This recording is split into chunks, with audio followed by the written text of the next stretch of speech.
Hey Gemini Sun, Gemini Moon, Gemini Rising, welcome to your reading for November 21st through the 27th. This reading is a little different. Please hang in there with me. I'll do the tarot in just a moment, but I noticed something and I really want to share it with you. You have Mars in the sign of Gemini, and it is retrograding back and forth between 28 degrees and 25 degrees of Gemini, which the North Node passed through there not too long ago. And so that is all being reactivated and integrated. And the cards that I pulled for you for the week really key in on that. So I went into my book, Inside the Degrees, and just so that I'm just real quick. At 8 degrees, and so this is the area that is being worked again for you. It is joy lies in the connections, in being a resource, and in bringing the situation to what it can be. All is activated and mobilized. Your potential is actualized by being all-inclusive and keeping every side of your life in your sights lit up from within and having a place to shine. That is for 8. And at 25, it is care and effort stand beyond this place over a myriad of lifetimes, contain boundless intact awareness held for the future, a contact point underneath consciousness, awareness, faithful to the cause, integrity above all. There are gifts and jewels and treasures to be unearthed. And the card that you got for the week was you have the Jaguar, and the Jaguar says you can move between the worlds, and it asks you to stretch your limitations and your boundaries to unearth, because you have the lower world, to unearth all the treasures that are available to you. What a freaking powerful week you are moving into. So as this moon wraps up its phase in Scorpio and carries us forward into Sagittarius season, we are shifting signs, and we have a new moon that happens right afterwards. So on the 23rd, on Wednesday, we have a new moon, and if you're in America, we have Thanksgiving on the 24th, and so it is the beginning, the kicking off of this more optimistic and empowering energy. And in 2 weeks, we get a full moon in your sign. And I think that's when you really realize, like, you can really push forward what is happening here. So it's a really powerful opportunity for you to really transform your life and look for the gifts. There's been this period of integration that's been going on. And now finally, Gemini, you are on your way. Things are shifting and changing. Overall energy, the 4 of Wands. So stability and opportunity and growth coming in for you. This is such a fabulous time to be a Gemini. And even though everything seems like it's really slow, Mars in your sign makes it feel like, God, it takes forever to get, and I can't really pull all my thoughts in. That's because you're supposed to be going in deep and following and trusting your intuition and unearthing the inner knowledge and wisdom that you have. When usually your brain is moving so at lightning speed all the time, it makes it difficult to really do the deep dive, but you're being invited to do the deep dive between now and it was January 13th. Mars moves retrograde, so it gets to 8 degrees and starts moving forward, and you're going to start picking up speed. And by the time we get to the equinox on March 20th, I believe that is the same day that Mars clears its shadow, really close to that time. It's within a day or two. And so the spring, it's like you just keep springing forward is what they just said. You have some really great cards here. I'm really excited. I just want to show you, though, that how do you transform the situation? You have the card of the Tower. You make the change. You decide to change things up, to move in a different direction. You decide to shift what's going on in your life. The power resides with you. And if any major change has occurred in your life, I want you to trust that it was happening for your benefit. For your benefit. It may not feel like it. A lot of times it doesn't, but it was happening for you, not to you. And so here you've been seeking, how do I find that 9 of Cups? How do I find that emotional satisfaction in every arena of my life? How do I get there? You do that by making some major change. There is a change afoot that needs to happen in this space of shifting of energies that we are in right now. And so you have here the card of Justice. The card of justice. You know what I'm thinking here? No, it wouldn't be. It wouldn't be. Okay. The card of justice. So that's been draining your energy. Things have been out of balance. Things have been, you were like, this should be more fair than it is. Things, even, I get, okay. One of my guys just said you've been screwed over. Okay, so either you feel like you've been screwed over or you've actually been screwed over. And so this card of justice has been draining your energy. Like, where's the victory in this for me? How is this fair to me? You can create the fairness by making some choice or decision, whether it is to let go of the anger and the resentment that you feel about that situation, or it's some kind of an action step you take. Whatever it is, it's a positive action step. So you get to choose to decide to move toward this Four of Wands, toward this growth, this stability, this opportunity for abundance. The sunflower has so many seeds, so there's so much opportunity that comes with it. In the area of the key to the situation, we have the King of Wands. The King of Wands is really the energy of Leo. It is taking action though, because it's a king. So this is an action step. So in the heart space, I'm ready to be fired up. I'm ready to take some action. The salamander there says you are protected. Look how it circles around the fox. And the fox is so clever, right? It is always the working smarter, not harder kind of thing. And there's strategy involved. So really great for an air sign. Air feeds fire. So your ability to strategize and to sort things out, you are protected during this process. Again, I want to remind you that Mars does not move direct until the middle of January, and also we have a Mercury in retrograde that will not station direct until the 18th of January. So I do think things are going to feel like they're moving really slow, but while they're doing that, you should be doing the inner work of unearthing what are the lessons. That's always a jewel. What talent do you have? What thing from the past have you learned, either an actual skill that you can be working on to develop a little further, or some kind of a lesson you've learned, like I'm never going to make that mistake again kind of thing. And so there's a lot of that going on. The struggle has been temperance, right? The struggle has been to not get upset about what you cannot control. There's been the sense of everything has gone like this, what do I do now? Well, the struggle can be managed when you remember that temperance is about balancing your emotions with your actions. That's how you bring in the justice here for yourself, right? So what can you do that helps you to feel more emotionally balanced? Taking that kind of action, and it's pretty fiery. There's a big change, a big shift or something that's going to happen here. Lots of energy of fire going on here. Oh my God, yes. You're going to be taking some kind of a major action toward this sense of independence. We have the Nine of Pentacles, the flamingo, but that flamingo is shining. Look at how lit up it is. And I want you to notice that it is standing only on one leg. That's balancing again. There's a need to be balanced in the way these are stacked up. These pentacles are stacked up. That's balanced. There is a need to bring everything back into some kind of an alignment. Here we have the Four Pentacles. I got confused for a second. I had to go back. These Four Pentacles here, lit up on the bottom, they create the solid foundation, much like the Four of Wands. It's a solid foundation. There's a need to create a solid foundation in which you can feel balanced, and you're being protected. I want to remind you that you're being protected through this process. Here we have the Page of Cups in the area of resources. This means that resources are your time, it's money, it is financial for sure, but it's also your energy, your emotional energy, the energy you put into every activity during the day. You're at the Page of Cups. The Page of Cups always says, what's fun? So if you're looking to increase your finances in some arena, what is fun? What do you enjoy doing?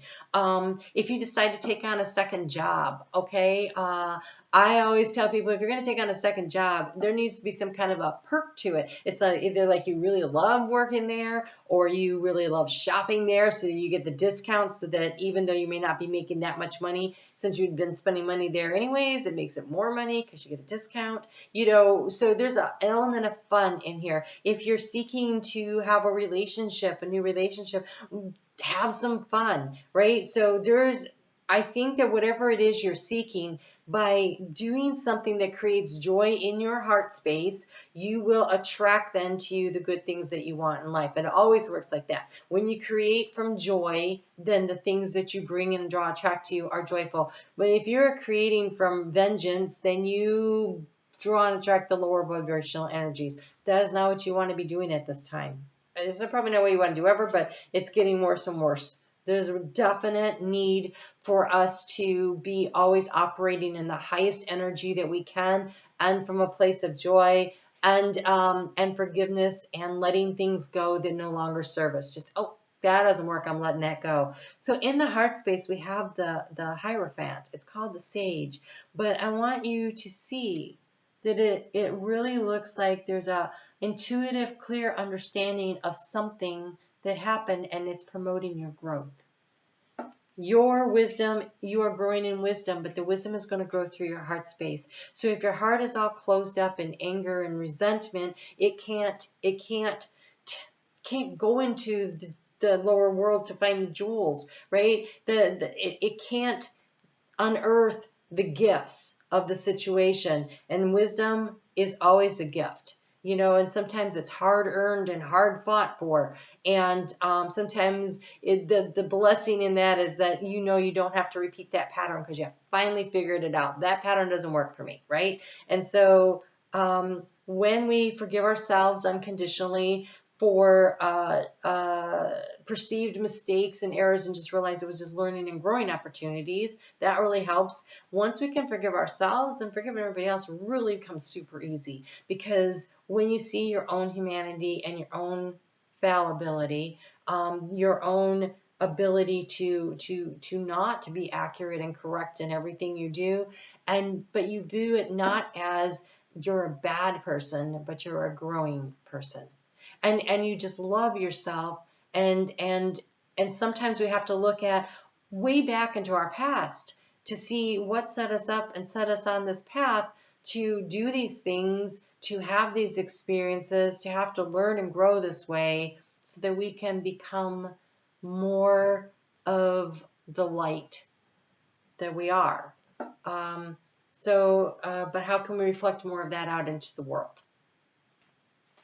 You're out, the anchoring in energy at the end of the week. What are you seeking to anchor in is a big change. So how do you change the situation? You make the change. This is not something that's happening to you. You are going to make a choice or a decision this week. You have the opportunity to. Let me put it that way. You don't have to do anything. You have free will. But you have the opportunity to make a major change or shift, and the universe completely supports you in this. We have the Ace of Wands with the Wheel of Fortune. This is you taking the action step to move yourself in the direction that you want to, toward this emotional satisfaction, this Nine of Cups. It's really such a magnificent opportunity that you have this week. I'm really excited for this energy for you. All right, let's just see what, so that moon is in Scorpio for the first couple of days, wrapping up Scorpio season with the moon in Scorpio. That's kind of fun. So that's the second time during Scorpio season that the moon has been there, making this a very powerful time frame of a big release and letting go, as the moon is becoming very small in order to become a new moon. So it's completely dissolving down as we shift. And so during the first couple of days this week, we have healing the earth, love, humility, and respect. This is respect for others, but this is self-respect. This is self-love. This is self-healing, and the humility is here. The ability to see that you don't always get everything right, and being okay with that. And not only that, recognizing, oh my gosh, well, if I can't do it, no wonder everybody else can't. It was such a gift to realize I didn't have to be perfect, because when I was growing up, there was a lot of emphasis around not making mistakes. Trust me, it was very literally physically painful to make mistakes when I was growing up. And so having to always be right, And then learning and growing to give myself permission to be not perfect has been a journey. And I think it's one that many people go through for different reasons. So humility, understanding that you don't have to be the best, you don't have to be the greatest, you don't have to be anything but yourself. You don't have to be anything but yourself, because who you are is pretty darn spectacular. So let yourself shine. You know, love all the pieces and the parts of you, have respect, self-respect, and also treat others with dignity and respect. Ooh, you have the card of sacred space for the new moon. I feel like I want to read this one. This feels very much like creating sacred space for yourself. This is the Shamanic healing deck that Spirit wanted to use today. Find a spot in your home or office where you can access easily. Create a sacred space just for you. This will be the place for you alone. It is a space. Okay, so this is creating an altar, a meditation spot. For this new moon, take some time to maybe sit and journal. But so I actually created a space where I go to meditate. It happened on accident. I didn't intend to do it. Then I'm like, oh, this would be great for that. So do it with intention. I think that works best. Create a spot where you can sit and you can, I think Gemini, for you, journaling is a really great, where you just sit down at the end of the day. So you can, the space could be in your bed, right? And you just buy yourself a special journal book. And before you go to sleep at night, you just journal out your thoughts and your feelings and connect in with spirit. That's channeled writing is a really great way to connect for everyone, but definitely when you're an air sign, I think you find that very beneficial. Like you have the peacock vibrancy, right? They asked you to shine your light out there. Look at that. I love it. So that moon, when it moves into Capricorn Friday, Saturday, Sunday, this is great preparatory energy for the next cycle, the next change, the season coming up. Just really great. Oh my God, the word humility coming up again. You were born to shine and inspire. Practice humility to avoid jealousy. Be grateful for life, and more good things will come to you. Be true to yourself and recognize your brilliance. You know, if you are like, I don't even know what to journal about, at the end of each day, journal, start a gratitude. Just write a few things you're grateful for. And you may have to be grateful because you made more lights than you got stuck at. Sometimes it has to be the smallest of things, but that doesn't matter. It's the attitude of gratitude. It is in finding the joy in the small things that allows you to bring in the more joyful. That's starting with this little page is how you're going to get to that 9. And it starts with gratitude. Ooh, you have the cougar. You have the cougar. So you got the jaguar here. You've got this Ace of Wands with the tiger here. A lot of feline energy. This is the ability to land on your feet. This is the ability to move between worlds. This is the ability to rest when you need to rest and take action when you need to take action. Catnapping is they're aware of what's going on, but they're also taking a break. And so there's a really great energy around this. So the cougar says, in silence you find power. Claim your leadership role and take action. You know where to go and what to do. You have the courage and the confidence to succeed. The Ace of Wands. You have the courage and the confidence to succeed. And you got the dragon, which I always love. You are the ancient wise sage. This card literally says the sage on it. In your heart of hearts, those jewels of wisdom, those pearls of wisdom that have been given to you. You are the ancient wise sage. You can shape shift at will. Mastery is your destiny. Rise with dignity. Rise with self-respect. Rise with self-love. But rise with humility. You guys have a great week. I do a Facebook reading every day, and there I'm going to pull cards for this new moon. That'll be at 7:30 p.m. Eastern Time Zone here in the U.S. It is a live premiere. I chat along. If you want to join the chat, hit the live chat button so that if you're on your phone, so you can get into the chat. We had a lot of fun last week. The community is growing, so come and join us. It's nice way to start the week. If you can't catch it live, be sure to catch it by Monday or Tuesday so that you get your new moon reading. All right, you guys take care. I'll talk to you soon.